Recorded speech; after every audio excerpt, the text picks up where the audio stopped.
Hello students, welcome back to the channel. आज हम लोग बात करने वाले हैं बेटा सबसे पहले जो फ्लावर है उसका स्ट्रक्चर, जिसे कि sexual reproduction in flowering plants वाले चैप्टर के अंदर क्लियरली मेंशन करके दिया गया है। राइट। सबसे पहले ज़्यादा टाइम ना वेस्ट करते हुए हम लोग क्या करेंगे, ज़रा ध्यान से सुनते जाना। सबसे पहले एक काम करते हैं, इसको लेबल करने का ट्राई करते हैं बेटा। चलिए आप लोग बिल्कुल फोकस करते रहिएगा और देखते जाइएगा। यहाँ पे हमारे पास सबसे पहले क्या मेंशन है, देखते जाइए डायग्राम में।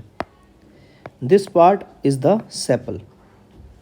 ये जो सेपल है ये क्या कंस्टिट्यूट करता है? It constitutes the calyx. ठीक है, और ये जो कैलिक्स है ये किस कलर का होता है? Green colour. इसको क्या बोला जाता है? Outer most wall. और अगर ये आउटर मोस्ट है तो ये क्या करेगा exactly? Protection. Protection, right. Same ऐसा ही एक और वॉल होता है हमारे पास जिसका नाम होता है बेटा पेटल। अब ज़रा पेटल की बात अगर मैं करूं तो ये पेटल होता है, ये किस कलर का होता है? It is colourful. याद रखिए ये कलरफुल होगा। दूसरी बात मैंने क्या बोली, अगर ये कलरफुल है तो इसके भी बहुत सारे काम हो सकते हैं। ये अट्रैक्ट करेगा बेटा, किसको अट्रैक्ट करेगा बेटा? पॉलिनेटर्स को। राइट। अगर ये पॉलिनेटर्स को अट्रैक्ट करेगा तो ऑब्वियस ही बात है चांसेस ऑफ पॉलिनेशन को ये इंक्रीज कर देगा। ये किस कलर का नहीं होता usually? Never green in colour. Right. इसको भी आउटर मोस्ट, लेकिन सेकंड आउटर मोस्ट वॉल बोला जाता है। Second outer most wall. ठीक है बेटा। इसके बाद मैं बात करता हूँ इससे अंदर वाले पार्ट की, जिसको एनसीईआरटी ने दो पार्ट में दिया है। देखो, एंथर एंड फिलामेंट। तो यहाँ पे इसको याद रख लेना है आप लोगों ने। यहाँ पे एग्जैक्टली होता क्या है?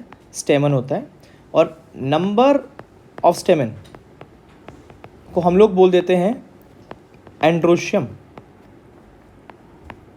Androecium, right. अगर कोई पूछ लेता है हर एक स्टेमन के अंदर कितने पार्ट्स होते हैं, तो आप लोग को याद रखना है बेटा दो पार्ट्स होंगे।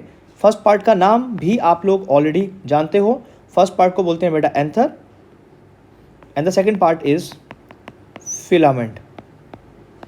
ठीक है। जो एंथर है यहाँ पे एक चीज़ और याद रख लेनी है आप लोगों ने। जो एंथर होगा आपके पास वो कुछ हद तक फर्टाइल पार्ट कंसिडर किया जाता है बेटा।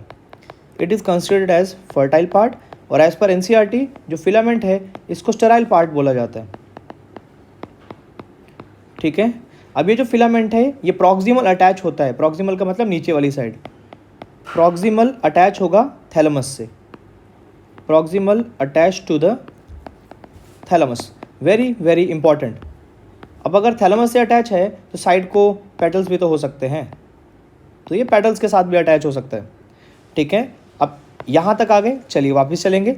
अब इसके बाद हमारे पास एक और पार्ट है बेटा। ठीक है। स्टिग्मा एक है, एक हो गया स्टाइल, एक हो गया ओवरी। अब अगर तुम डायग्राम की तरफ बिल्कुल फोकस करके देखो, ये कंप्लीट जो है बेटा दैट एवरीथिंग इज ओवरी बेटा, याद रखने का। और इस ओवरी के अंदर यहाँ पे बहुत सारे स्ट्रक्चर्स प्रेजेंट होते हैं। इन स्ट्रक्चर्स का नाम होता है ओव्यूल।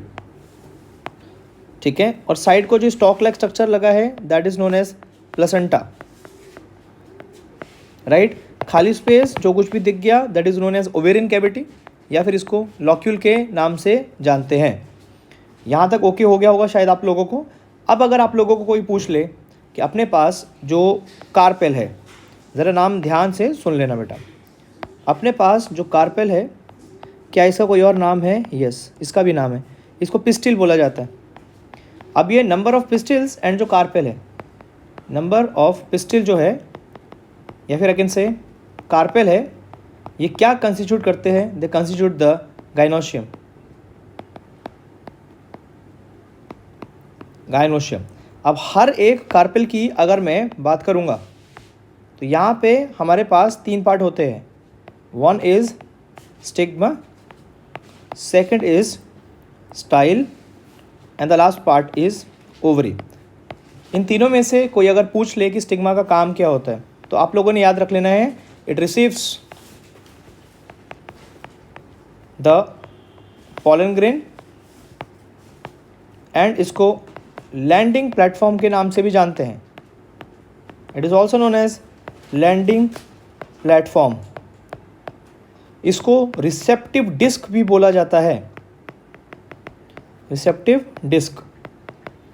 अगर कोई स्टाइल पूछ लेता है, ये तो भाई एलोंगेटेड पार्ट है, बस इतना से याद रख लो, जो कि कनेक्ट करेगा स्टिग्मा एंड ओवरी को। ओवरी जो है, it is a main fertile part, main fertile part.